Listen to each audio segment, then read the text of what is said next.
സുപ്രധാന ഊർജ്ജ പ്ലാന്റുകളിലൊന്ന് ആക്രമിച്ച് ഹൂതികൾ. രാജ്യത്തെ ഏറ്റവും വലിയ ഊർജ്ജ പ്ലാന്റായ ഒറോത്ത് റാബിനിലേക്കാണ് യമൻ സായുധ സംഘം മിസൈലുകൾ അയച്ചത് എന്ന് ഹാരിറ്റേജ് റിപ്പോർട്ട് ചെയ്തു. വടക്കൻ ഇസ്രയേലിലെ ഹൈഫ ജില്ലയിലുള്ള ഹറേദയിലാണ് പ്ലാന്റ് സ്ഥിതി ചെയ്യുന്നത്. ഹൂതികൾ ഇസ്രയേലിൽ നടത്തിയ ഏറ്റവും വലിയ ആക്രമണങ്ങളിലൊന്നായിരുന്നു കഴിഞ്ഞ ദിവസം രാത്രി നടന്നത് എന്ന് ടൈംസ് ഓഫ് ഇസ്രായേൽ റിപ്പോർട്ട് ചെയ്യുന്നത്. ഹൈപ്പർസോണിക് മിസൈലുകളാണ് പ്ലാന്റ് ലക്ഷ്യമാക്കി അയച്ചതെന്ന് ഹൂതി സൈനിക വക്താവ് ബ്രിഗേഡിയർ ജനറൽ യഹിയ സാരി അറിയിച്ചു. തങ്ങൾ ലക്ഷ്യമിട്ട താവളങ്ങളിൽ മിസൈൽ പതിച്ചുവെന്നും ലക്ഷ്യം കൈവരിക്കാൻ കഴിഞ്ഞുവെന്നും അദ്ദേഹം പറഞ്ഞു.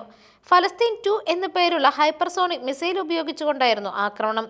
ഇസ്രയേലിന്റെ വ്യോമ പ്രതിരോധ സംവിധാനങ്ങളെയെല്ലാം മറികടന്ന് മിസൈലുകൾ ലക്ഷ്യസ്ഥാനം കൈവരിച്ചുവെന്ന് ഹൂതി മാധ്യമ വിഭാഗം അറിയിച്ചു. തെൽ അവീവിനടുത്ത് യാഹയിലും ഹൂതികൾ കഴിഞ്ഞ ദിവസം വ്യോമാക്രമണം നടത്തിയിരുന്നു. അതേസമയം ഊർജ്ജ കേന്ദ്രത്തിലെ നാശനഷ്ടങ്ങൾ ഉൾപ്പെടെ ആക്രമണത്തിന്റെ വിശദാംശങ്ങൾ ഇതുവരെ പുറത്തു വന്നിട്ടില്ല. ഗസയിലെ സൈനിക നടപടികൾ അവസാനിപ്പിക്കും വരെ ഇസ്രായേൽ ലക്ഷ്യമാക്കിയുള്ള ആക്രമണങ്ങൾ തുടരുമെന്ന് യഹിയ സാരി വ്യക്തമാക്കിയിട്ടുണ്ട്. ഗസയ്ക്ക് നേരെ ഉപരോധം അവസാനിപ്പിക്കണമെന്നും അദ്ദേഹം ആവശ്യപ്പെട്ടു. News desk മെഗ്നവിഷൻ.